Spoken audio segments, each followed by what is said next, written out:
Hello, everyone, and welcome back to another AFLW Fantasy Fanatics round review. We're recording on Sunday night, the 19th of October, after completion of round 10 of the AFLW Fantasy season. I'm your host, Bales, and you can find me at very, very angry, very, very disappointed, just all in all, shit.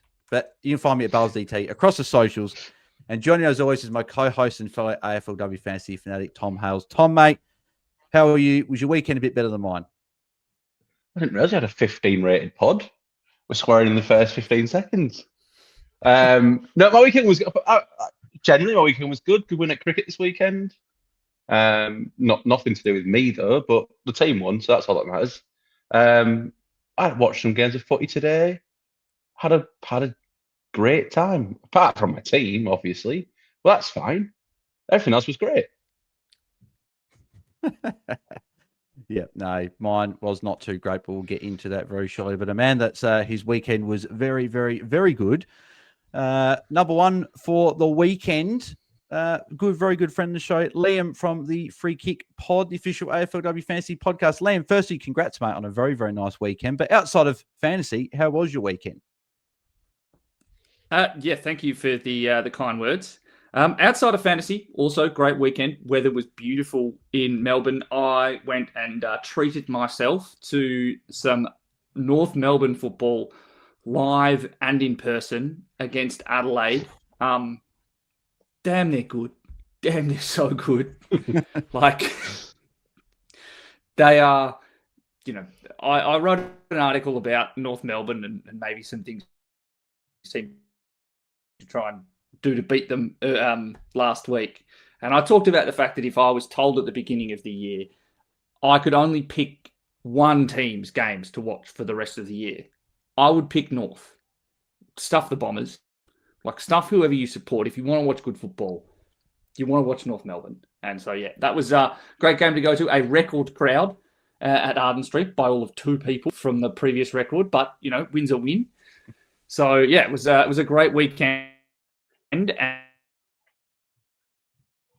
I was tracking at all as the round went along, and it was only brought to my attention with about a quarter to go. Well, I guess it's a nice way to find out, right? You just going about your business and then just go, oh, okay, that's pretty good. Going pretty well for the week. So, but yeah, no, that was a painful watch as a Crows fan yesterday. I would be in awe of North Melbourne. But just looking at the Crows and going, we miss Caitlin Gordon, Chelsea Randall. Yes, that wouldn't have made a difference, I don't think, but would just been a little bit nice to watch. But North Melbourne, just a very, very good team. They continue on their merry way. Trades for the previous week. Tom, we'll go to actually. So we'll go to the guest first. We'll go to Liam first. What did you end up doing with your moves last week? Well, I had 3 forced trades. I had Maddie Gay, Papa Window, and Chloe Malloy all out, and also had Lauren Young. So there wasn't even any possibility of maybe holding Chloe Malloy for 1 week out and getting some coverage. So I traded Maddie Gay to Neve McLaughlin, Chloe Malloy to Bonnie Toogood, and then Piper Window across to Charlie Mullins. Yeah, she's very good. I know Tom wants to chat about her very, very soon, that's for sure. Tom, I know you brought her in. What were your other trades along with getting Charlie Mullins into your team? So my ins were pretty good. I brought in Neve McLaughlin, Charlie Mullins, and Lucy Boyd for an outrageously good 11 on debut for the Eagles. 1 win from finals, girls. Come on, we're going to make finals. My outs 2 were great. Piper Window injured, Lauren Young not selected. Absolutely fantastic. I had a choice of 3 defenders to trade out for Neve McLaughlin. I could have traded out Sarah Goodwin against the hardest matchup in all of sports. I could have traded out Jenna Richardson, who is an actual spud. Or I could have traded out Britt Gutnecht against the easiest team in all of sport. In my infinite wisdom, I decided to trade out. In my infinite wisdom, I traded out the person who played the easiest matchup in all of sport, Britt Gutnecht, who did everything that I brought her in for 3 weeks ago in this game. Sat off the back of packs, was loose a lot, was actually used rather than just bombing straight down the line like the Western Bulldogs defence did for the previous 2 games. Decided to tackle today like she didn't do the previous 2 games. Just a horror watch and a horror decision that I have to deal with Jen Richardson's 24. What did you do, Bales? Was yours any better? Yeah, you said 24. you got 24 points of what I got for a trade. So you look at the trades, Matty Gates and Eve McLaughlin. It's a great trade. High scoring defender of the week, gained 102 points. Very, very happy. Sarah Goodwin to Emma Carney was very good. Goodwin lose about 100K. Carney gets about 100K. And I gained 35 points. Brilliant. Very happy with that. Piper Window out. She was on 0. Would have been nice to have traded someone in that actually scored more than 0. Brought in Courtney Hodder. And I couldn't do anything about it. So if anyone wants to ask what my thoughts were on the games on Sunday, don't come to me because I didn't watch it. I could not watch football today. And people know me that I watch essentially every game of football that I can because I like to watch them all before a pod. Just couldn't do it today. Could not put myself through it. And just why is there no edit trade button? I just don't understand. Edit trade button, the men's platform had it from for a number of years. Just why can't we have it? Could have, like, my timeline for threats, and this was the final thing. I don't want to go on like a 20-minute rant, but I have to get this out, right? Round 8, I go Ashland Woodland to Piper Window and go, cool, cash gen, right? Piper Window laid out. No edit trade, can't edit it there. The following week, keep Piper Window, bring Maddie Gay in. Piper Window gets runs into Kathy Zvark, injured on 7. And then the following week, obviously, Maddie Gay's out. And then I go Piper Window to Courtney Hodder. Another laid out. So that F4 spot essentially I've had has scored about 7 points, and then Lauren Young's 49. I've had 56 points in 3 weeks from one spot. So you talk about Jenna Richardson, Tom. If you times that by 3, still more than what I've got from that one position in my team. So I've made you feel, but I also had the 0 and the 7 the previous 2 weeks. So same here. Yeah, just unbelievable. I feel like the universe doesn't want me to get a hat. As simple as that. I've got one. They're probably saying, you've got a hat. You wear one. You don't need another one. But I'd like one. Hopefully we can get one. But let's go through our round and how we went. We alluded to it before, but Liam, how did you go in round 10? What was your score? What was your round rank? And what is your over rank looking like? Yeah, in a big shock, my round rank is 1. And I scored a 16.76. So that was about 20, 25 points up on second. I didn't really have that many bad scores, unsurprisingly. One of them was Bonnie Toogood's 65, who I did trade in, but the other player I was considering was Imogen Barnett. So I did actually end up with the better option there, and with Barnett actually losing cash. There are a bunch of players I could look, but I think Charlie Mullins has to get my +3 this week. 82 on debut, has gone up now to 802K after having been. So that's a round change of 147K. So +3 for me. Yeah, beautiful. Well, because you did the +3, then we'll just quickly do your -3 then. Who gets your -3 as well? It could... It's tough to give one, but maybe it is Bonnie Toogood. Or let's give the -3 to Ash Richards, who going out 3 weeks ago kind of killed my momentum pushing up towards last week. I'm now up to 29. Yeah, beautiful, mate. No, nicely done for sure. Tom, what was your score? Your round rank and your over rank, and plus and -3 after as well. Yeah, so I scored a 15.32, which is just supremely meh. That was a round rank of 357 for an overall rank of 311. I'm enjoying the stress-free nature of these last few weeks because I'm not in contention for absolutely anything. My +3, I think I'm going to give it to Mimstrom, and I'm going to call it. She's back. I'm calling it. She's been building really well over the last few weeks, and in that third quarter this week, she actually did Mimstrom things and just putting bulk tackles, bulk disposals in one quarter to actually elevate her score from that decent 80 to 110 range into that 120 plus range. Absolutely great performance. Where's this been for the last 10 weeks? My -3, I'm going to give it to 3 different players because at this stage of the season, to have 3 players score below 45 just kills any chance of a decent week. Taylor Harris, not 44, not good enough. Sarah Goodwin, you played on ball. You are around the ball. Please do something. I know North are good. Please just do something around the ball. And Jenna Richardson, just pathetic performance. 24.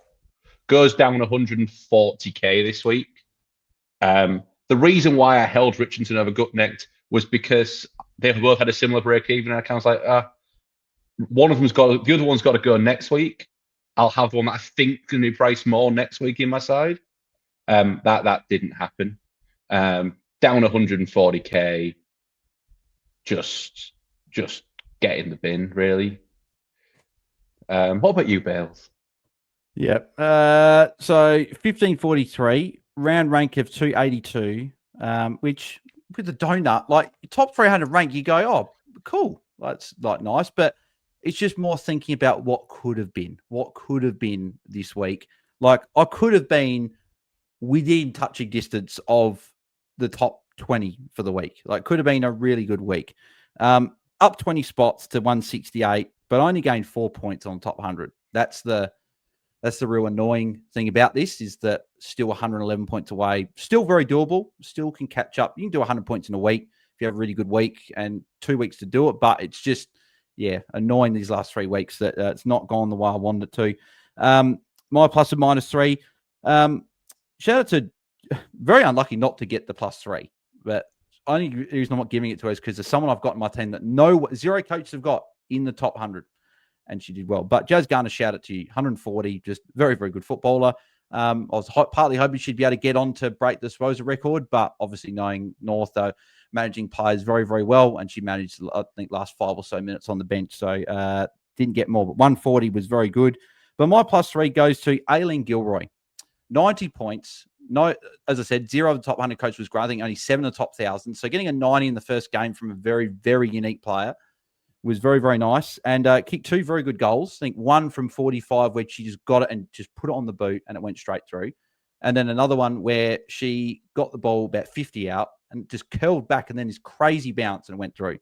Very, very happy with that. And I was able to scream the house down shouting Gilroy, and no one was here. So that was good. -3. Well, it would obviously go to the whole Courtney Hodder 0, me having no one on the benches cover 0. But as someone that played, Charlie Thomas, 44. She's gone from being one of my favourite players to watch to one of the harder watches now, or hardest watches. Just doesn't get any +6 anymore. Just gets kick-ins. She had 18 points of kick-ins. So what's that? 26 points of her 44 with outside of kick-ins, which is not good. Just no switching. Yes, I know, Tom. I know you mentioned this to me that she got 4 points for a free kick that she was nowhere near. She got a kick, but then proceeded to not hit the ball out, but then get a free kick played against her. So that was fantastic. So, that's -3. But outside that, no one else scored very bad. Just Fat had a 0. Cool. Let's get into the Content Creators Cup matchup. So I was up against DC this week. So I did get a win, 1543. The DC 1392. I know DC's copped a lot of forced trades and a lot of laid out. So he's certainly been hit by the brunt of it. Liam, how did you go in your matchup? Can't imagine you. I wonder if you would have got beaten this week. I wonder. Look, if I've somehow been beaten, I think we need to talk to the coders at the back end. Who was my matchup this week? I was up against JS, who I beat 1976 to 1440. Yeah. So very, very nice win there. Tom, how did you go in your matchup, and then the other results from the weekend? Yeah, so my defense has actually started conceding points now, unfortunately. I went down to the other half of... I went down to the other side of sliding doors. Jackson by 9 points, so 1541 to 1532. In the other results, Will had a much-needed victory over Jaiden. won by over 100 points, with Will scoring 14.30. Jono continues his march towards a top 20 place in the overall, and unfortunately, I don't think can make top 10, finals. I think top 10. I reckon. I reckon he's 16th. Yeah, so top 10. Yeah, absolutely fantastic. In an all free kick matchup, absolute demolishing Mel by 235 points, 1605 to 1370. And Eloise in 11th overall, going absolutely great guns with a 201 point victory over Jake from Hatchat, who has lost 8 in a row, unfortunately. Was top after 2 weeks and now is languishing in the Jake ranks for all you Hatchat fans. But no, but what a score from Eloise as well. Right? Over 1,600 with the Courtney Hodder issue. I know she had a 30 years cover, but still for over 1,600 with a 30 years cover is a very, very nice week. And we've got one more matchup to go. And I'm just... It's the big one. It's the big one this week. It's the big one of the matchup, right? But as long as I win, which I hope I do, I just need one of Liam or Eloise to lose, so then I can get into the grand final, because it's the top 2 with the 12 teams. Each team plays each other once. Liam and Eloise are currently at the top 2, obviously with the points scored for. But us 3 are all 8 and 2, so I'm hoping I can sneak in, but I just don't think I'll quite get there, unfortunately. But very, very nicely done. In terms of the AFLW Fantasy Fanatics Open League, we have 42 coaches inside the top 100. So we've had, I think, 42, Tom, I reckon, for a number of weeks. So then we've got a few coaches just outside. So it'd be good to get, I think 50 would be a nice, even number to get. So hopefully a few more of you guys can get inside the top 100 and get yourself a hat by the end of the year. And then Caleb's team has taken over top spot. So I believe Liam he was the guy that had Hanks and Conti, I think, is that you guys chose on your pod as the M6 Indeed. loop. I think he went down, but he's going along very, very nicely in first spot, taken over from Kevin's team, Vague Prob W, by 14 points. So it'll be interesting to see who gets that there. But both of those coaches are inside the AFLW Fantasy Fanatics Open League. So good luck to both of you. Let's get into the games, and we'll go through our studs and duds for the week. And seeing as Liam was not only the best coach on the pod, but the best coach of all the pods, the best coach of everyone this week, he will take the studs, and me and Tom will take the duds, and I'll give Tom the first dud of the first game, because I know who he's got his eyes set on. So let's get stuck into the first game, which was Port Adelaide and Hawthorn, with Port getting a very nice win by 35 points. Liam, who gets your stud here? I think that one has to go to Matilda Schultz, 119. Saw the easy matchup with Lucy Wales late out with appendicitis. Bloody brutal. So Matilda Schultz stared down Mac Erdley and said, I am that much bigger, that much better, and just crushed her. So scored 119, 34 hit-outs, one behind that really should have been a goal, 6 marks, 3 tackles. She truly is the AFLW's unicorn. Yeah, no, very nicely done. Mackenzie Early certainly had a good score as well, with a 98, thanks to 11 tackles as well. So she, in her own right, did a decent game from a fantasy point of view. But yes, Matilda Schultz is an absolute gun. Tom, who gets your... I wonder who could get your dud. I couldn't guess who it would be. Jaiden Richardson. 24 from a full game. Like she played the full game, 91% time on ground. 24. That's enough. Don't need more. Yeah, fair enough. Fair enough. We'll move on to the next game, which was your Eagles, Tom. Very good win over Geelong by 31 points. Who gets your stud from this game, Liam? It's a bit of a low-scoring fantasy game here. Not too many scores over 80. Let's give the stud to Charlie Thomas, because without her scoring badly, there's not a hope in hell I would have got top for the week. No, I reckon... I think I'm going to give it to Ella Roberts, because she is just a more fantasy relevant player at the moment. That 101 was very solid, including bulk time forward as well.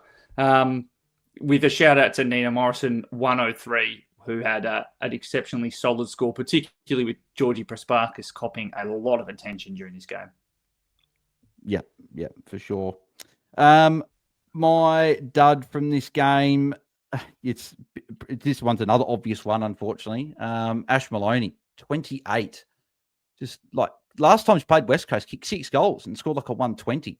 This time, West Coast did a very good job. I know that they made a point to try and stop her and didn't want her doing that again. But yeah, she was shut down with just a score of 28. So that was the big fantasy one there. But lucky that she was in this game because Charlie Thomas got my -3. So she got a negative from some bit. But yeah, 44 is not going to cut the mustard. Moving over to the Saturday games, and we'll go with the first one, which was Melbourne and Sydney, with Melbourne winners there by 44 points. And I think one of your favourite, well, actually, there's a few of your favourite players here, Liam, but who we get your stud here?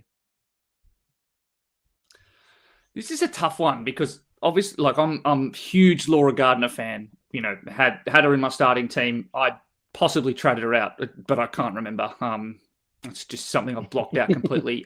But tough for Shelley Heath coming back from her finger injury to score a 91, including 8 tackles and 20 disposals and a goal. But yeah, Gardner, 123, 31 touches, 9 tackles in a day where Sydney really struggled to be competitive. She has shown herself to be one of the competition's most consistent players and just capable of, you know, finding the ball even in the kind of worst of situations.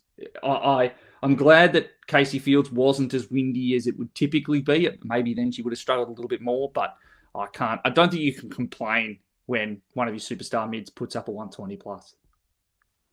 Yeah, exactly. And now the number one averaging midfielder in fantasy. She's overtaken Marinoff by a massive 1 point for the season. So, yeah, very, very nicely done by Laura Gardner. Tom, is it you? Yeah, it's up to you again. Who gets your dud from this game?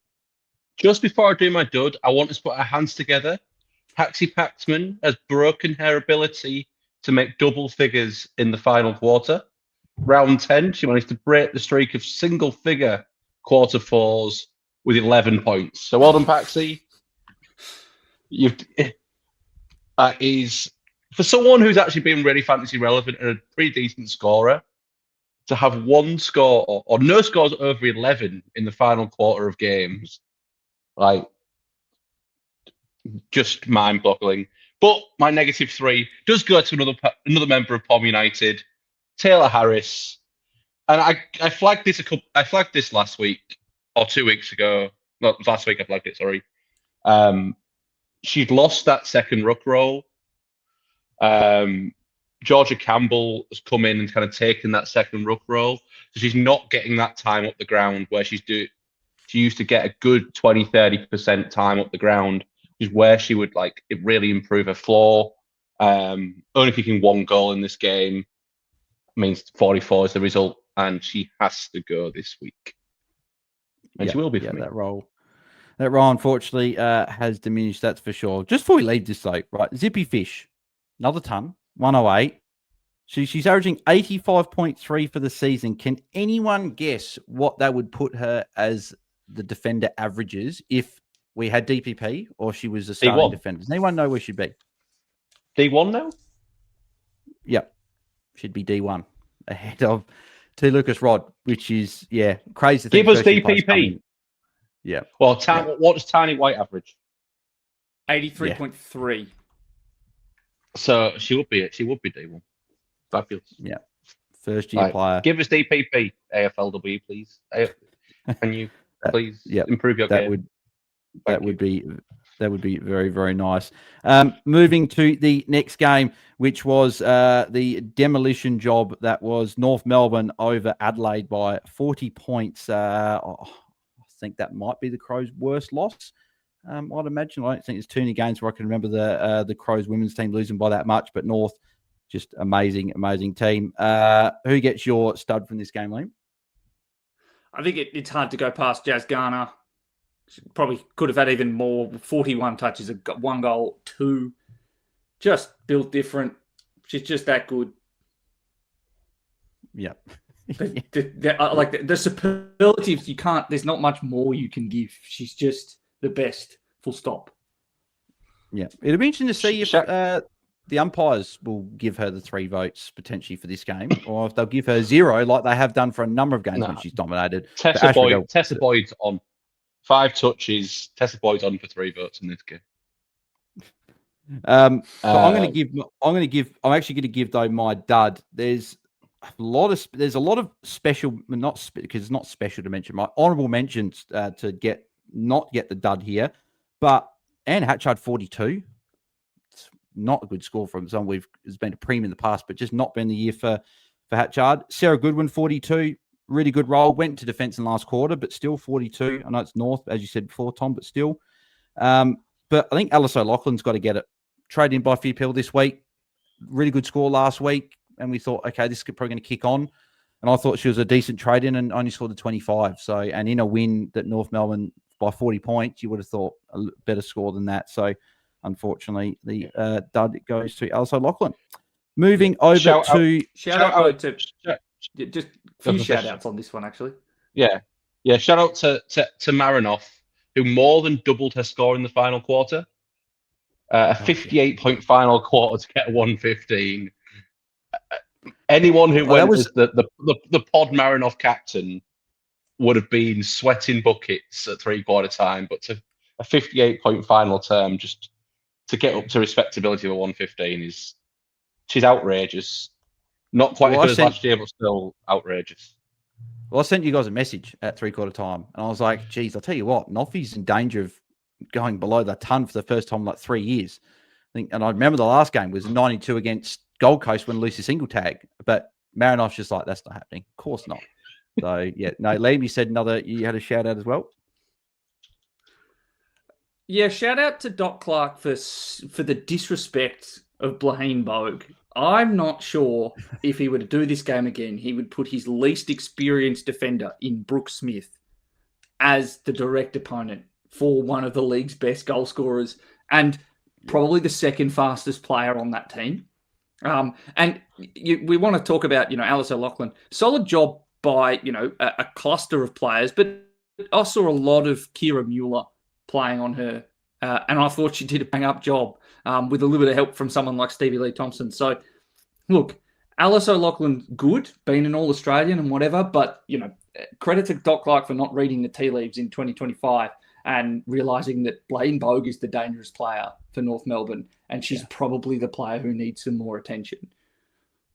Yeah, no, she's a very, very good player to watch, that's for sure, Blaine Bogue. First, as you said a number of times as well, first year of footy playing. She obviously was on list last year training, but this year, first year of games, and just, incredible year from her, along with the whole North team. Moving over to the game that was on at the same time, which I don't understand why, because there was a free 2-hour slot before the St Kilda Carlton game. That is GWS and Fremantle. Freo winning by 7 points. Couldn't watch this game because it was on the same time as the Crows game, which was very, very nice. But Liam, who gets your stud for this one? Look, I didn't watch any of this game either because I was at the North Melbourne Adelaide game, but it's hard to go past Mim Strom, turning back the clock, saying, I don't care about low stoppages. I'm just that much better. With a 123, 28 hit outs, 8 tackles is always nice to be second on the team for tackles in this game. Very, very, very nice.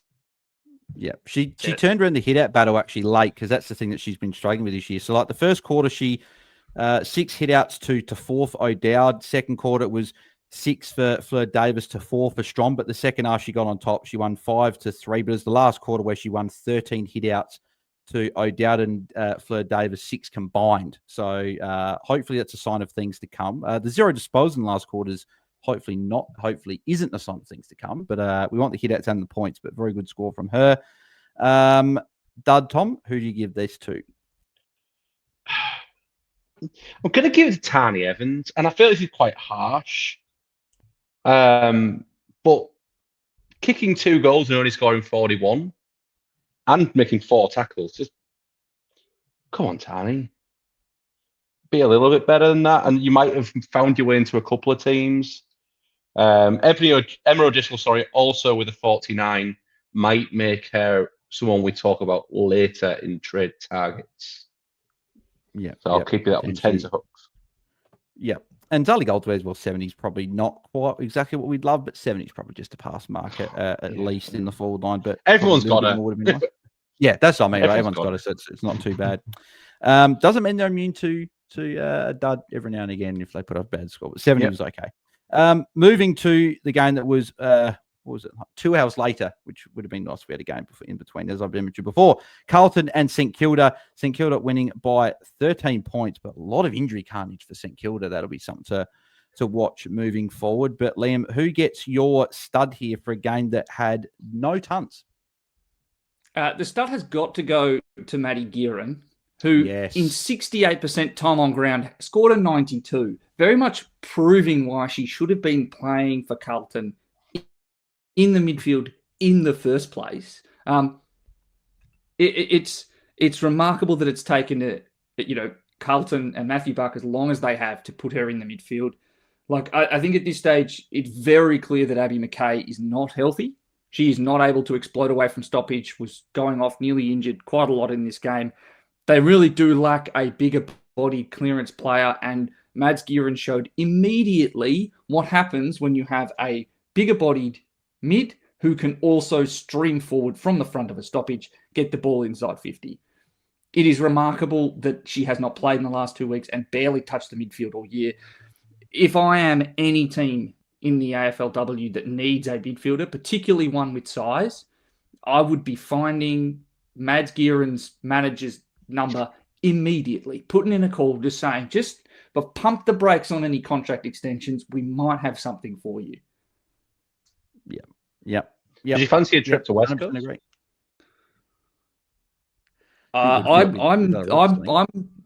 I'm half a mind to see if I can get the Bombers AFLW list manager's number and let them know, hey, by the way, if you weren't already considering it, this is the player that we should be getting.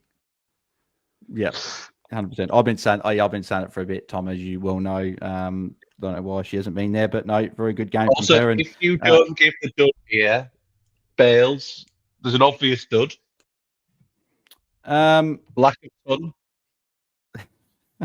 She didn't make a ton, therefore the dud. Well, I'm assuming that the dud that you're referring to, the dud is Dana Finn, because she didn't turn up. Dana Finn didn't make a ton. She still had the most marks on the ground. She was the only player to have. The next closest player with the marks was 5, really, Keely Shearer, and then the rest were 4 or below. So she still marked everything. She still had a very good score. But I know that Tom loves that.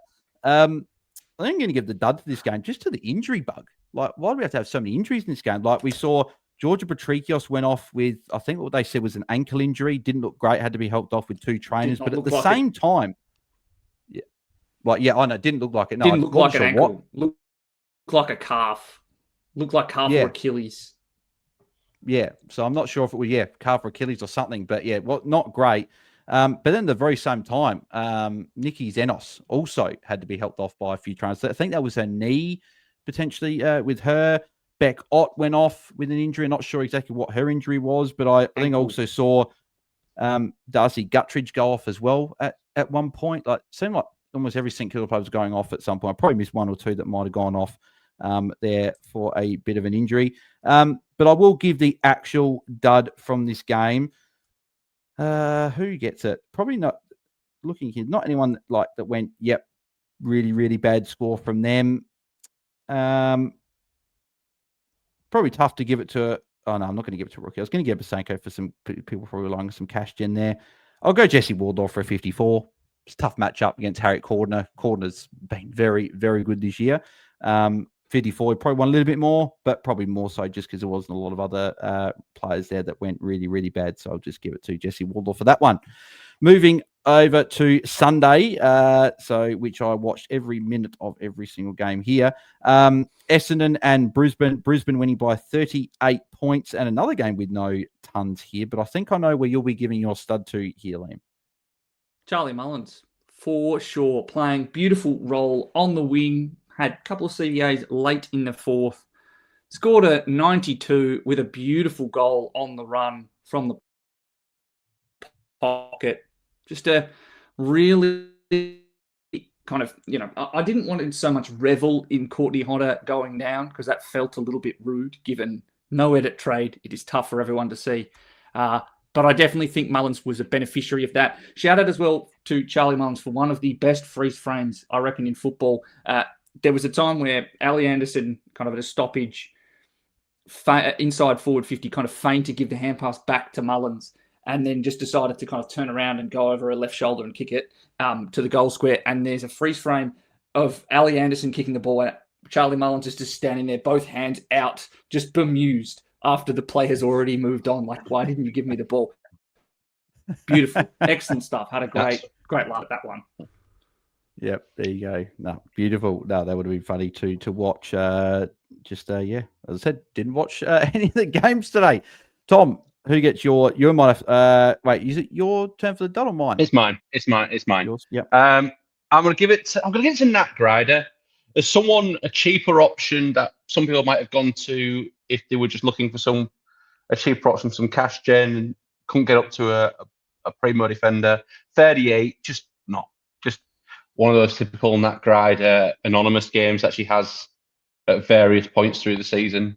Didn't play badly, just didn't see a lot of it. Not many marks, not many tackles, which didn't boost a score up like it usually can. Yeah. All I could think of when you said Nat Grider Anonymous, I just thought NGA. It's not Next Gen Academy, it's Nat Grider Anonymous game. That's what we got to call. That's the first thing that came to my head. But Jaiden, you're probably lucky not to get a mention there at all. 52, probably not exactly what he would have wanted in a good matchup here. Probably want a bit more, but yeah. It was just a weird game. It was just a very weird. The Bombers were very competitive, but never looked like you're going to go ever. Just have no forwards. Game. But I will say this: that was I'd been talking almost a little bit of smack before the game at home, and just saying like, I really feel like we've just seen Amy Gaylor stagnate this year. Like we kind of saw some really great performances back end of last year, but I think the Bombers have really struggled and as a result, she's not been able to flourish. And then rolls out her best performance of the year against the top 4 team, has 24 touches, 4 marks, 3 tackles, and a couple of those marks were very important intercepts too. So I think that's the type of player that Amy Gaylor can be going forward.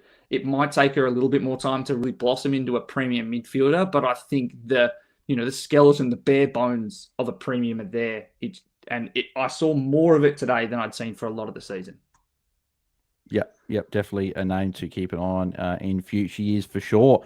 Second last game, Collingwood and Richmond. Richmond winning by 13 points, getting another win on the board. Liam, who gets your stud from this one? Hard to go past Britt Benici, who managed to push her way into the top scorers of the week, surpassing Marinoff by hitting a 116.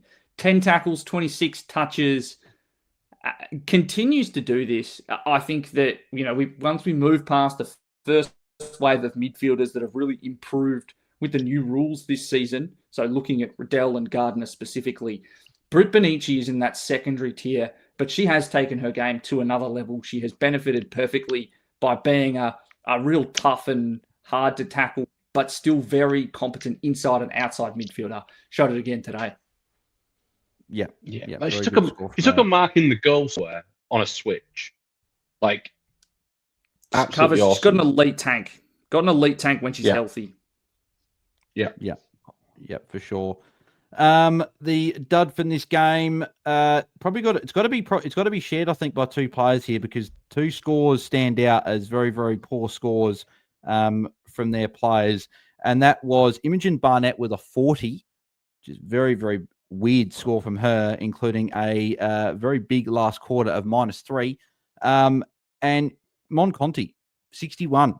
No marks, 23 touches still, but 61 points, just not going to cut it as a pre-mid when you're giving up 50, 60 points a week, where those other mids will go 115, 120.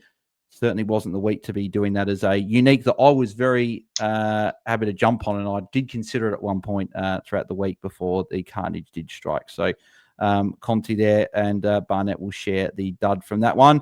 And we'll move on to the final game, which was a very big win by the Dogs over Gold Coast at Great Barrier Reef Arena, 72-6. Liam, I think I know your stud's going to go here. Well, actually, it could be shared by 2 players here, to be honest. Oh, this is a tough one. Like, I think it is Neve, with a 102, 32 touches and 5 marks. Who needs tackles, right? Who needs tackles to build 100-plus scores? She's that good. Like, I reckon, so she moved, a bit of narrative telling here, goes and plays in defense in the first half, has a great, score build, 39-25, looking excellent, is doing a solid job to try and hold back a Western Bulldogs team that were really peppering the D50 and was one of the few players able to actually move the ball forward. And then Reshaw, in his infinite wisdom, decides, you're now forward pocket. In the third quarter, she scores 11, which is truly the most insane choice imaginable when she is one of your only competent ball movers. And then, again, in infinite wisdom, decides, now she's a midfielder in the last quarter. She has 27 points. I think it was like 13 disposals. She would have generated at least 3, if not 4 inside 50s for Gold Coast in that last quarter. They didn't register a goal. They kicked 6 behinds, but just manages to find pockets of space that no one else on a really young Gold Coast team is doing at the moment, and is making the right decision. Like, her ability to know when the pop hand pass should go, when she's able to run around. There's no one else doing that for Gold Coast at the moment. And I understand Reshaw wants her closer to goal to generate scores, but this Gold Coast team can't move the ball inside forward 50 without her. So they've got to stop bothering putting her at the end of the chain if the chain ends 75 metres back the other way. Incredible effort to get to what she did, given how much she's constantly hamstrung. Like, Gold Coast have the tallest team in the world and not a lot of speed. There's only they need about, most teams have 3 or 4 Neve McLaughlin's worth of speed. Gold Coast have 1. So some interesting things at selection table anyway. Yeah. Well, I found out. I'm still gonna. I found out the cause of why my team's so bad and why I keep getting this bad luck. It's from Reshaw. Because if Reshaw did move Neve McLaughlin forward, we never would have traded her. Man, I wouldn't have had Gay in, but then it would have meant Window would have gone the week that she got injured. So thank you, Reshaw, for doing that. You also get a bit of blame there. And Tom, do you want to finish us off with the dud from this last game? It was a very barren game for fantasy options. I'm going to give it to Jackson Pie for 36. She was an option this week. But just poor score in a game where Gold Coast got absolutely battered by kind of a growing Western Bulldogs team. It's good to see how they're improving. Yeah, even Alice Edmonds, 54, bit disappointing as well. If you jumped on, I know Lauren Bella's a more difficult match. Lauren Bell played, and it just wasn't a contest. There was no contests. 41 total hitouts. 41 total hitouts for the game. She lost. Oh no, the Lou Stevenson got a few. Absolutely weird game of footy. Yeah, bit like a training drill. Or go up to Northern Queensland for a training week for the Western Bulldogs. Yeah, no, it's big win by the Dogs. That is for sure. All righty, we'll move over to the trade ins and outs of the week. We'll start off with trade outs as we always do. In defence, I think that it's probably a few of those forced outs. So for those coaches that maybe had to hold a Maddie Gay, hopefully you trade her because she was probably worth more money than some of your trades. But if you held because you had to and you had cover there, she's obviously got to go, as I believe that she's put on ice for the remainder of the season. But outside, and then Bree Cohn as well was out. Hopefully, she's out for another couple of weeks. So if you didn't trade her as well, she would be another one to go. But Liam, at the top of the list, I think Charlie Thomas is and probably got to be there. I would imagine Charlie Thomas is there. You got Jenna Richardson, obviously, as Tom mentioned as well, losing a lot of money. They're probably the two. Sarah Goodwin is actually Sarah Goodwin's the priority, I reckon. Well, she was the next one I was going to say. Sarah Goodwin as well she's down 804k, lost 119k this week. If you had Goodwin and Thomas, because they're probably the two very popular ones, who goes first? Okay. I need to look at the runs before I actually make that call. I just wanted to say before we Adelaide clicked have off, Portland. Jenna Freo. Richardson lost the second most cash of the week. Yeah, great. Cheers, thanks. Cheers.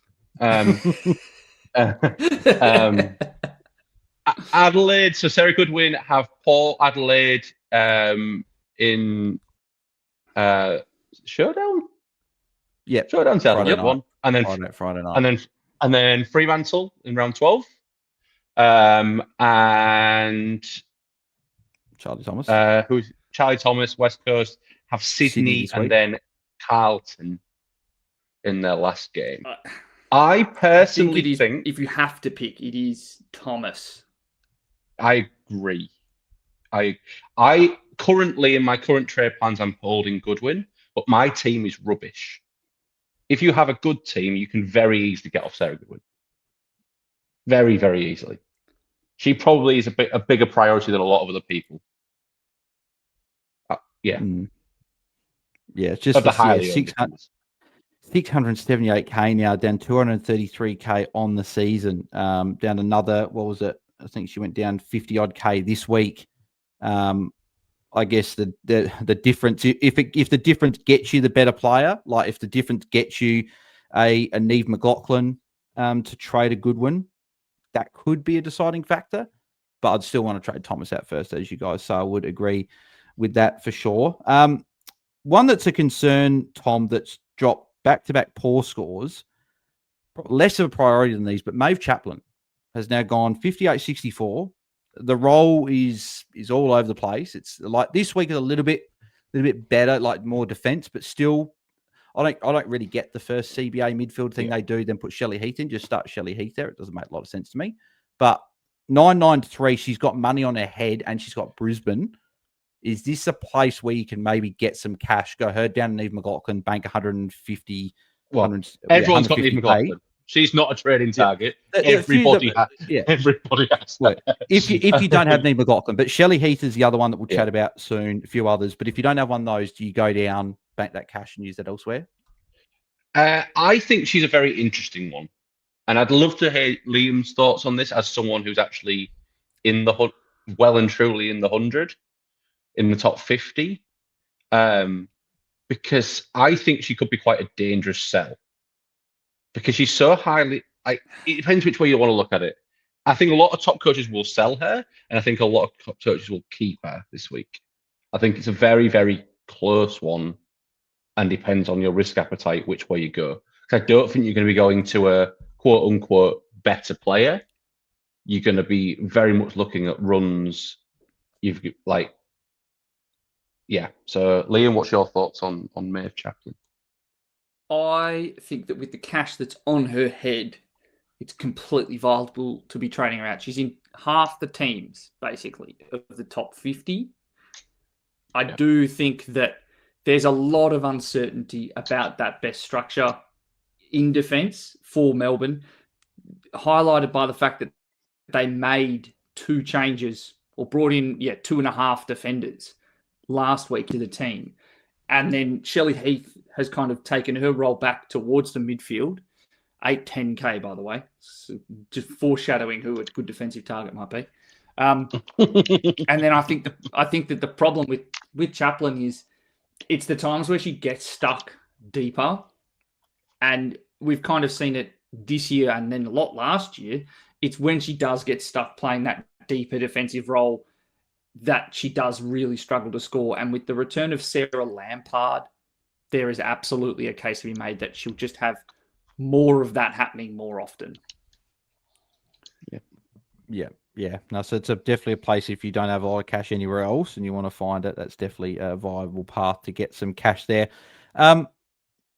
Trade-ins in defence. So I think it'd be better to do that. I know we normally go through position. I think it'd be better to do it because then we can just follow straight on with trade-in. So for those couple of coaches that don't have them, Neve McLaughlin is the top one if you don't have her, right? But a lot of people do. So next on the list, Liam, you referred to her before, being Shelley Heath, 810K.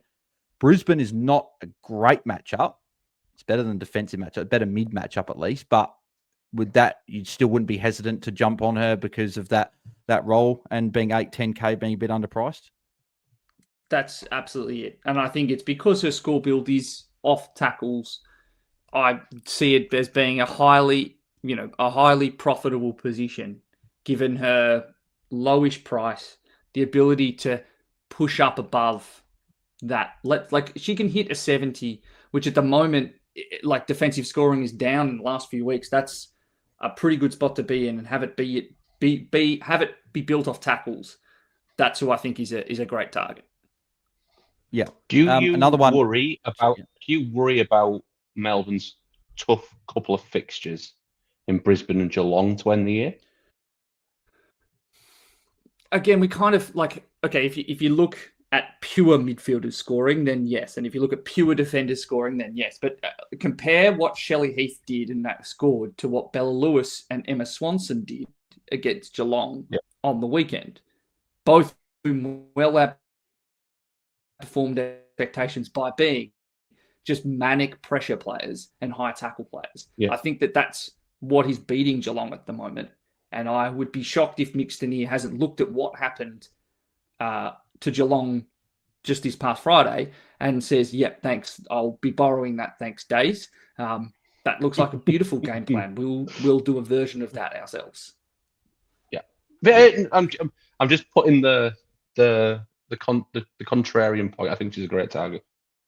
Yeah. Some other good targets, I think, in defence you've got. So, Serene Watson, if you got the 932K, North Melbourne this week, again, not a great match. So, maybe not the week to pay up for Serene Watson, but still a good touch. She'll take she takes every kick in. So, you'll still get those points there. So, she's definitely someone you could have a look at. Erica O'Shea, I know Liam's a big fan, 898, but continues to get it done. Another 76, another good score from her. So, she's someone that you can look at jumping on. Emma Carney, at 783, I think still a good target. No, she plays low game time, but still a good target to be going up. Wait, maybe I would not. almost say she's a trade out. Just trade out. St Kilda bad matchup and low tog. Yeah, St Kilda are the second hardest defensive matchup behind Brisbane. Didn't realize it that hard, but yeah, they are very, very hard. I feel like Emma. Because St Kilda don't move the ball.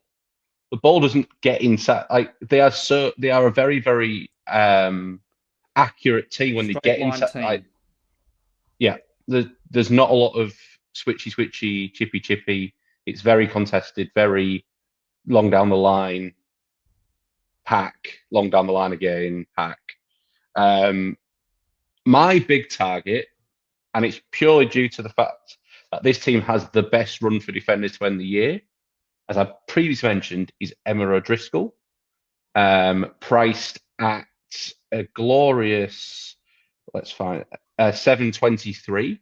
If you're looking to find some cash, find a bit of cash off of Sarah Goodwin type, go down to Emma O'Driscoll with the best run with Richmond and Adelaide, who both give up all of the points to defenders. I think that could be a really good play at a bargain price. If you've copped a few of these lower scores, like myself, so not shopping in the premium price bracket. Well, I've got another cheaper one that you could look at. This is very dependent on what we hear midweek. But what about another Emma, Liam? Emma Swanson into the midfield. Did a very good job on Georgie Prasparkas. 74 on the weekend. Is she someone that you could jump on if we hear word of that role sticking at 662? Oh, yes. And it would be a bummer if, let's put it this way. I will be sad if she is valued, because it will mean that Laura Gardner has become a target. Yeah. But I'm just not sure if the AFLW is on board yet with seeing Laura Gardner as dangerous a player as Georgie Prasparkas. I think that Georgie Prasparkas probably has more match-winning moments, at least in the eyes of kind of coaches who view it as probably a more pure impact as opposed to a stat counting, than Laura Gardner at the moment. And I wouldn't be, and I think the fact that Montana Ham is in such good form, if you can truly commit yourself absolutely to just going after one player. But you could have said the same about Nina Morrison, who's also been in good form. And it was Georgie Prasparkas who copped a brunt of the attention. So I think it's possible that Emma Swanson is there. But the way she talked about it, it sounds like she was told midweek, like, you've got the role. But it was not like, I expect this to extend. It's like, I'm just happy to be a role player on a team that will play finals. Like, I'll do whatever I can. I don't think it's something that's guaranteed to stick. Yeah, and that's probably the. I can see someone like, I can see like a Jess Wrench going to play on Montana Ham as more of an option this week for a bet, because or Malloy, she comes back in, or Malloy, someone with that bigger body size to be able to match up against Montana with the defensive capabilities that Jess Wrench has. Rather, because I think coaches, because I love Laura Gardner as a fantasy coach. As an Eagles fan, I don't care if she gets 40 touches because her disposal at times is lacking. So I'd rather keep Laura Gardner have 40 touches and keep the ball out of Malloy and Hams and Zippy Fish's hands. I think we'll win that game. So it is a possibility. Look at this. The Eagles have won a few games, and Tom is going, we're going to win this game. We're confident. He's all up. Well, one win away from finals, and I am so excited. Probably the other defender option you could look at, Jade Ellinger as well. Not a great score, 52, but had a couple of better scores beforehand. Melbourne are not great, but if you want to Melbourne, go there, Melbourne are fine. Melbourne are fine for defenders. Oh, they are fine. Melbourne are fine for defenders. Yeah. Melbourne are fine for fantasy scoring. Yeah, in general. Yeah. So you can definitely look there for sure. I think I'd rather Heath, but yeah, you could definitely look there. Moving to the midfield, I think a lot of people are fairly set with what they've got. They've probably got at least 4 of Gardner, Riddell, Marinoff, Garner, Bowers. But you mentioned there, Liam, about with potentially Swanson does a role. If we get word that they are going to do this role, is this a chance where you're going to be trading Gardner down to one of these options that we may consider this week? Or it's because it's tricky, right? Because she's so expensive and we want her back probably for the final game. But if she gets attention, that could be worry.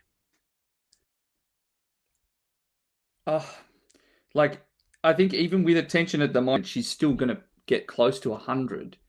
And I don't know how many other players we feel confident in a midfield are going to be able to do that. And as much as Essendon the week after are considered a tough matchup, we just saw what Ali Anderson managed to do just by racking up the pill just at will today in what is considered a tough matchup. Like Beldors had 18 touches, 6 marks and 10 tackles. Ali Anderson, 32 disposals and a goal. Charlie Mullins had 82. Ola O'Dwyer, pure outside midfielder, 82. These are all things that Laura Gardner could do in the final round. So I don't know if I love trading her out. The one that's most concerning is Ebony Marinoff at the moment. And she would have been a lot hotter topic if she hadn't doubled her score in the last quarter. She looked a lot more like off in the last quarter. And I can't trade her out with Port and Freo in the last 2. No, and that's the thing, right? And we would have been a lot hotter topic if it was Mon Conti had put together a competent performance this week, and she served up one of her worst of the year. Yeah, exactly. Probably comes down to it, right? The other midfielders that people have got, maybe a few people got Charlie Robom. You're probably not trading her. 4 of the last 5 have been tons, and Collingwood this week you're holding there. Gab Newton you'd be holding. Britt Benici you'd be holding. Obviously, both those two have got good matchups as well. Mon Conti is the one that, Tom, that worries me a little bit now. I was a bit more confident, but the fact she got 3, I think, be fine. But then Gold Coast, probably Lucy Single will go to her there. I would consider a move off, even though as late as last week, I was looking at bringing her in. Collingwood are a tough matchup, right? Let's not. I know she was very, very poor, but Collingwood are pretty 61 tough. Though. Oh no! Don't get me wrong. It's tough. It's a shocking score, but you got Freo, which is fine, and Gold Coast, which is the easiest matchup for midfielders. There's been plenty of times where Lucy Single's tagged, and there's been times when we think Lucy Single would tag and she hasn't. So But it's still Monconte's the obvious one. Like you look at, go, yep, you got to shut Moncon down the midfield. Yeah, I mean, are they really going to tag round 12? I think so. Are they really Gold do that? Coast might think they want to get a win on the board to finish the year. Like they might, like they probably won't. But I'm just saying they might. I'm not. And go, yeah, that just makes me worried. If I've got Moncon, I think I'm holding. The interesting one for me as an Ella Roberts owner. Yeah, I was bet she was the next one I was going to mention, because I would look at that and go, I think Tanya Kennedy will probably try and go with Ella Roberts. I don't even care about the tags. I don't, because it's just more. As we saw this week was the most Ella Roberts games, where she was the best player on the ground by far, and she scored 101. From 100% like. Yeah, as I said, she plays the first half of the quarter on ball. She then goes forward for the next part of the quarter, and you got to hope and pray there's a goal at the right time to get her back into the midfield, or she ends up playing the rest of the quarter at forward. That's just how her role works, and it's working for us. We're winning some games at footy, but I just worry with Sydney, and then Carlton, who are not the easiest. Is it time just to get off now and go and attack some players with a good matchup? Hashtag segue into players with good matchups. Well, yeah, and just before we do that, there are a few Georgia Patrigos owners. Obviously, we mentioned injured. Looks like she'll spend a little bit on the sidelines. Could be the rest of the season, based on, we don't know the severity, but she's probably going to be out. And Kate Hall would be someone as well that if you can get her up to one of the North Melbourne girls, someone there, that could be something you look at as well, with Brisbane up for Melbourne this week. And Zippy Vish sitting there as well, 1.1 million. If you've still got her, you'd be pretty happy with the little bit of cash you've had the last few weeks. But no, Tom, you mentioned it, trade-ins this week. I think top of the bill are probably the North mids. If you don't have a Garner, if you don't have Riddell, they're two very good options. Riddell's 1.479. Garner is up to 1.434, up 140k this week. I'd be potentially looking at those two. Kiara Bowers, Tom, you Richmond this week, into Richmond then Adelaide, so a couple of really good matchups. If you don't have her, is she someone that you're looking at? Because obviously I know you don't have her. She very much is. Like, if you're someone who doesn't have some fires and you don't have the big five mids and you don't have Bowers, like getting Bowers for the last two fixtures, I think is going to be really beneficial to your side. However, if you are chasing, I think there's some other options where you can just go Gold Coast hunting over the next 2 weeks, because Collingwood with Britt Benici have Gold Coast this week. I think that is a great place to go. And I think that's what I'm doing, with the plan to then move off to Monconti the week after, over the next 2 weeks, because I don't know if paying up to get one of those 1.4 plus mids is the best use of cash at this time of year, when we've got players like Jenna Richardson dropping 24s at 680k. If you're in my boat, if you're a good coach and you don't have that issue, then just go up. Yeah, that's one. What about Gab Newton, Liam? Bit of a pod, couple of good matchups over Bowers. Next cab of the rank.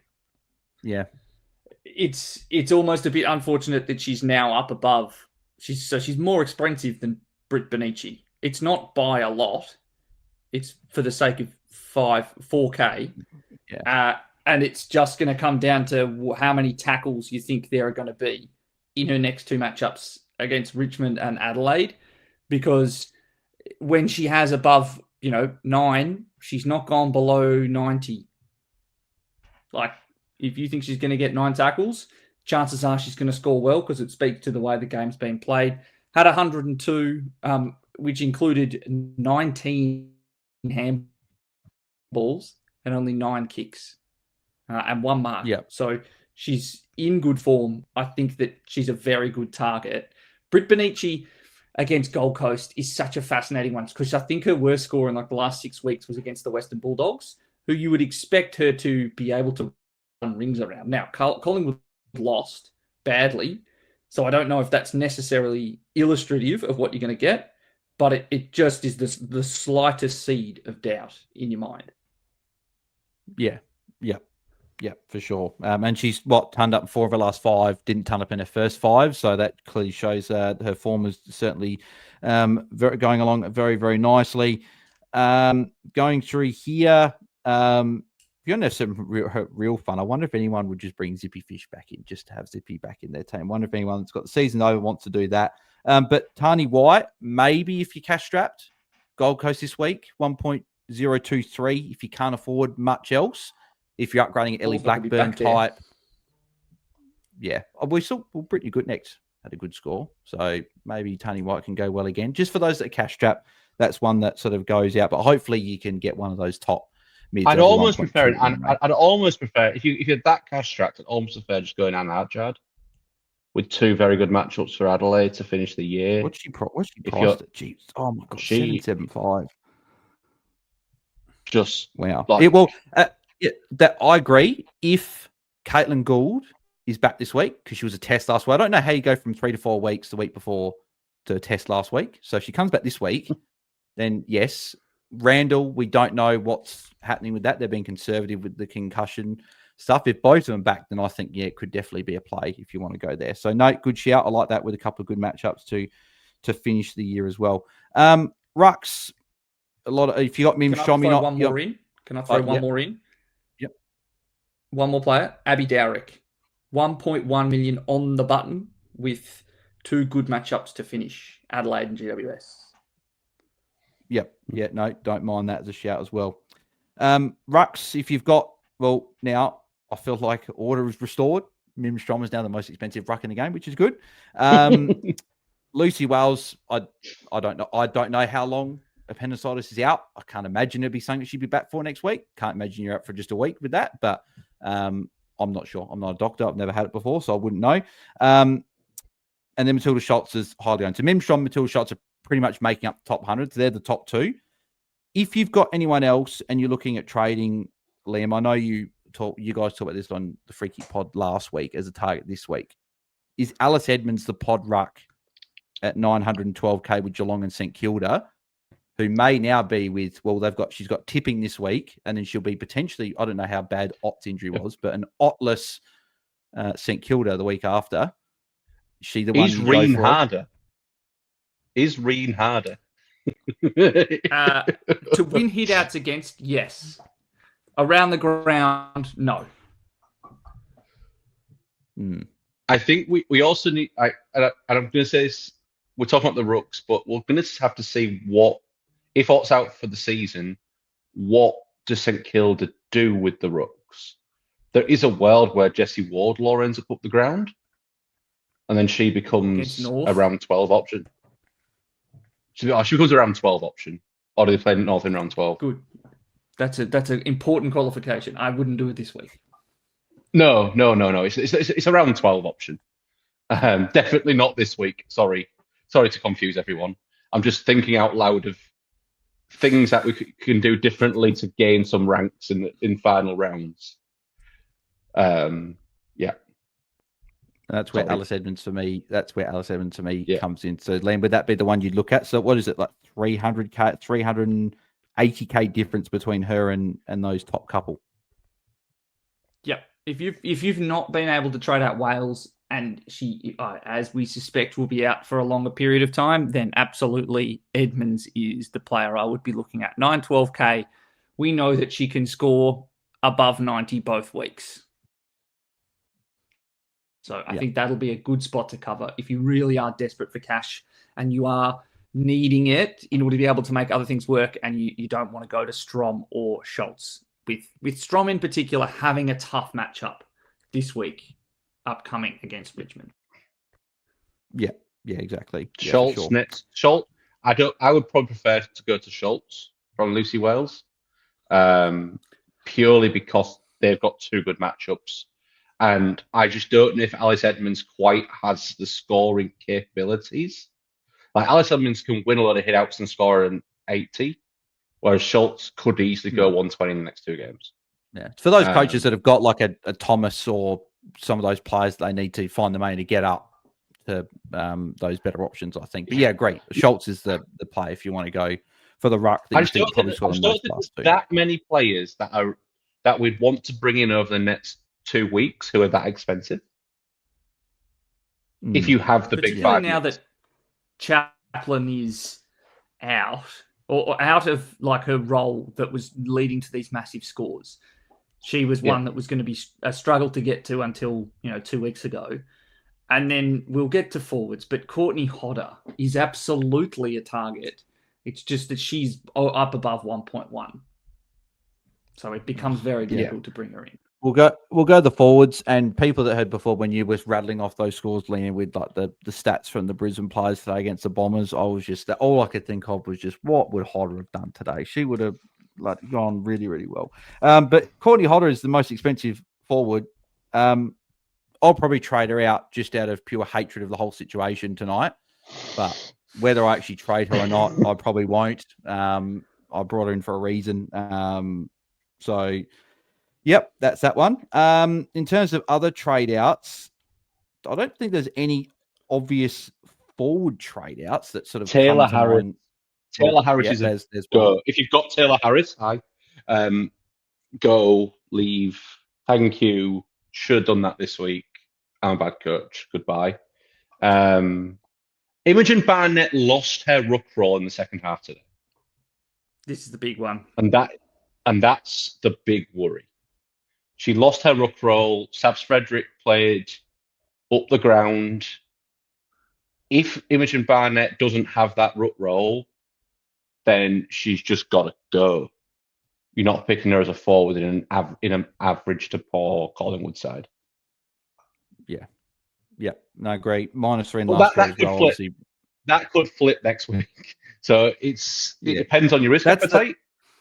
That's the hard one because that's what happened against Western Bulldogs. First half, she was ruck. Second half, went into the forward line and she scored a 35 that day. Didn't do much better today with pretty much the exact same thing, right? So it's going to be interesting to see which way you think that'll land. But she's forward. I think she's got to go. Jessie Wardlaw, if you've got her, I think she can go as well. North Melbourne up this week. She could be a target in the final week, but this week you don't want to have her against North Melbourne. Could drop a bit in cash. And then as we're switching into the trade-ins, Liam, is Ash Maloney and Jackie Parry. They've dropped money. So Jackie Parry's 751, and I think more Maloney's probably the target people would look at 712. Are they more trade-ins now? Or if you've got them, are you looking to move off? Like, if you look at the matchup, Gold Coast, so Geelong, it's not exactly an easy one at the moment, playing against the Western Bulldogs, given that they actually have a healthy group of defenders now. Like they have, for talls, they have Ahrens, Lalawifi, Kaylee Kimber, she of great kicking, and also Grant. They have a full complement of tall defenders at the moment. Now, the next question becomes, are any of them mobile enough to actually go with Maloney? Because we've kind of seen, and I think it was an underrated tactical move. Jess Wrench had the mobility to be able to go with Aisling Maloney. Now, Geelong were not winning the ball in any good spaces to actually get it to Maloney, and so it wasn't exactly a great way to test if that was an ideal matchup. But I think we're seeing now that in order to match it with Lingy, you need to have the mobility, and I don't know if the Bulldogs have that. So she is now cheap enough where if you are desperate, you could have a dart throw, because I would not be shocked if she kicked 3 goals. She has that capability, and she dropped a couple of marks in some very high probability of scoring areas against the Eagles in that second half that would have really saved the bacon of a lot of people for what was an otherwise really, really bad score. But I wouldn't be doing it confidently. I wouldn't be doing it in a position where you're trying to save rank, or if you feel like your team is already too risky. Because at the moment, I think teams have clued in that if you want to beat Geelong, you can quell Prasparkas, but she's a bit wayward at the moment. She's not exactly hitting the scoreboard as much as you'd like. It's Lingy Maloney that really makes that team tick. Yeah. I'm just looking at Maloney. Right? She had the 45 in round 1 against North, but since then didn't go below 60 until last week. So her consistency was good. But as you say, those teams maybe have clicked on to you stop Maloney instead. Tom, you can say something there? Yeah, I was going to move on. Okay. I've got a proper dart throw to throw at you, and this is all about. And this is trade in. Before you do, I got one more. Oh, got it. One more trade. Laura Stone, 57. She's got the Bombers this week. Does she go because she's made that money? She's up at 743. That's sort of my thinking. Is that she's got to go before the week after because she got North Melbourne the final week. But it's just whether you hold on for it. Because like Aileen Gilroy, I'm holding as an owner myself. I'm holding, and I think she's a target. But Laura Stone, you guys have any thoughts on if she's a trade-in or out before we move on to the trade-ins? No, sorry, not trade-in, trade-out before we move on to trade-ins. I think that she is an option to trade out.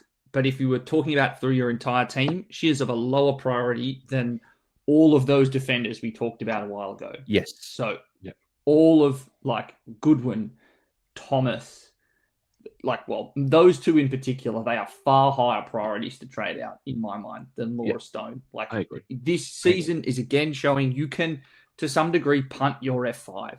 Like, Eloise has been carrying Blaine Bogue for the entire season at F5, and she's inside the top 15. Like, it's definitely possible 11. To punt F5. It is just not worthwhile faffing around if you don't think you're really going to get a good score. And I think Stone against Essendon, she'll get midfield time again. I think she'll probably get a bunch of tackles. The Bombers are not a clean side at the moment, but they do get to the ball first. And so you can see, as Belle Dawes did today, if you are willing to run for tackles, you will get a decent enough score. So if she puts up puts up a high 60 this week as your F5, you're not complaining. And I think it's highly reasonable. Yeah. No, I think I'll probably hold for one more just because I'll fix up Thomas. And then trade-ins as we wrap up. Woodland, looking at her over $1 million pains me a lot. But she's been very good. And she is an option still if you'd like to pay up because she's got a couple of good matchups. Yep. So you can definitely look there. Could you jump on Courtney Hodder after missing a week? No, not for me. Yes. You think you could? I think she was super close to play, and they probably thought, let's not risk it in some windy conditions against a bottom 6 side in the competition. It was quad soreness. Now, let's wait to see the media over the next few days and get some word about how likely it is that she'll miss anything more. But the Brisbane Lions need to keep winning and winning well to guarantee that top 4 spot. They probably want to be hosting a home final, and so they need to be keeping pace with Melbourne to be able to do that. And it's against Melbourne this week, so big game. So they play Melbourne this week, so it's a big one. Yeah, so that'll be. I think she's a great target. Yeah, Bonnie Too Good, I still like as a target at 903. I know she dropped to 66, but the fact that she's playing 90% game time every week. That 69 was her worst score. 65 was her worst score for the previous week, but there are only 2 since round 1. So she's really, really safe. I was talking about Maloney before, but Too Good probably more so. As an Mullins owners, is 802. Have you missed like the main part of the boat now, or do you think you can still jump on? I think it's gone. I'm debating trading out this week. With Hodder back, and that game was super. That game was as suited to Charlie Mullins' game as possible. I just think it's going to be a much tougher game for her to score this week. I won't be trading because my team's rubbish. But I think the boat has gone. Liam, as a fellow owner, I think the boat is gone. I don't know if I'm going to be trading her out. Because as much as it'll be a more stressful matchup for playing that wing role, I think we've seen now that Melbourne are more than comfortable funneling the ball through the wing. So she will be around the ball a bunch when she goes up against Melbourne. So if you've got her, I don't think she's a priority trade out. And I think if she was to put up, again, a mid-60s this week, like she scored 59 against Adelaide, playing with a worse role earlier in the season. I think it's absolutely fine. I think, again, you really it really does come down to how much you want to push in F5, which is shown itself to be comfortably our lowest scoring position and the position where you can carry some absolute trash who can hit 50s and 60s, kick a goal, and you just move on to the next week and not stress. Yeah. Can we talk about someone who could fill that void? And this is completely dependent on team sheets. Big Mac? Somebody who, Mac Eardley, 639k, had Vukic injured, Wales appendicitis. If she is rooking again at 639k, I think he's the best cheap option this week. Yeah, I think there's just early trade plans. So it's also in mine. Also in mine to get some cash. To get cash, it's either there or another potential option. But that's currently where I'm potentially looking at there as well. But you've got to see teams first. If Lucy Wales is back, then it's abandoned ship. Yeah, exactly. Yeah. Just want to keep an eye on this week if she's named, not to bring in this week, but Caitlin Gould can be very, very cheap after this week she plays. So she'd be someone that in the final round to get cash. So just a name to keep an eye on. Someone I'm keen on, I think probably the last one, because you're not jumping on Chloe Malloy first week back from back injury, probably waiting a week before you jump on. The one that I'm going to toot the horn of, love watching on Friday night, I think Aileen Gilroy is a very good option to bring in this week at 781k against the Bombers. 47 the week before wasn't great, but 90 from 100% TOG. Very good to see. Kicked a couple of goals. Either of you guys disagree with that? I don't know if I want to trade in someone that I have to trade out next week. Yeah, I guess that's the risk, right? The thing. It's a 1 week. It's a 1 week play if you bring it in. Yeah, I'm not as keen. She actually did awesome this week, but before this week, she'd been putting up 50s. So I'm not. Yes, agreed. Yeah. Yeah, but it's a 1 week play, as you say, simple. You go early for the cheaper price if she's to start that right. Yeah. So no, I agree. Yep. Maybe I've got the Aileen Gilroy glasses on after a very, very good performance on the weekend.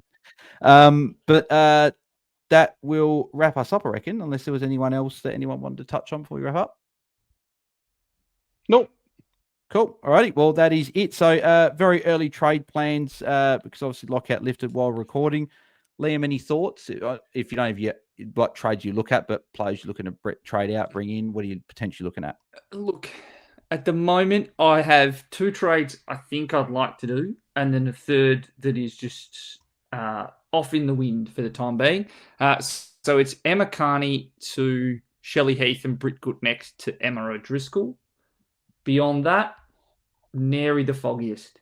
I might have a look at Mac Eardley as a play, but I'm just not sure from which forward it will be from. Because I've got Goldsworthy, Ham, Woodland, Too Good, and Mullins. I don't know. And again, as Tom said, it is all down to team sheets. And she looked so exhausted in that last quarter, could barely jump. I don't know if she has the tank. There will be all action stations to get Vukic up to play and probably have more of a platoon in the ruck this next week after how much she deteriorated late. Yeah, no, something to look at. That's for sure. Not like those trades. Tom, what are you potentially looking at? So I am doing, or currently doing, Jenna Richards. I have 140k in the bank from last week. It's the only positive. I'm doing Jenna Richardson up to Emma O'Driscoll, Taylor Harris down to Mac Eardley, and Ella Roberts up to Kiara Bowers. Yeah, finally jumping back on Bowers. Finally going back. And then for me, at this moment, I've just quickly done it, but it will be Lauren Young down to a 332k forward. So I just put Kellyanne Hogan back-to-back 30s at 301k against Gold Coast. Cash in's not important, so it doesn't matter, but I could also go for a Paige Scott potentially on the bench, maybe if they were to pop a big score. And then it's pretty similar to Liam's there in Carney to Shelley Heath and Charlie Thomas to Emma O'Driscoll. That is my early plans there. But wouldn't be opposed to keeping Emma Carney even in a tougher matchup if something pops up. Stone to Eardley's the other one for cash that I could also look at doing. So that's potentially what we'll do. But that will wrap us up for a longer episode. But appreciate everyone that tunes in as always. And Liam, mate, thank you for jumping on late notice, but thought it'd be very good to get you on, considering you've had a very, very good week. So congratulations again on the number one mantle. Where can the people find you holding up that mantle across the socials? And if they haven't already, where can they find the Free Kick Pod? Look, Free Kick W Pod on all socials, Free Kick AFLW Fantasy, both our podcast feed, and there's also the official AFLW Fantasy podcast. And then you can find me on Twitter. Look, normally I have something funny to go along with this. Actually, you know what? I'm going to be on Twitter this week at Liam AFLW Fantasy, reminding people that they need to do more to beat North Melbourne than roll out the same game plan they did the week before. Adelaide, I'm looking at you specifically. Yeah, they need to respond after that performance against Port. It'll be a good game on Friday night, which I'll be in attendance for. So, Tom, where can the people find you across the socials? You can find me at Tom_Hales_. Ask me something if you want, but I'm by far the worst coach on the pod, so I'm just here for some dulcet Northern English tones and the odd, very horrendous joke.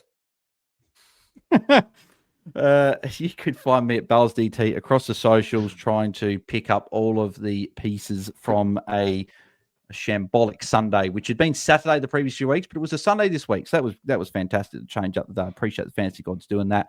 But we'll catch you guys later in the week.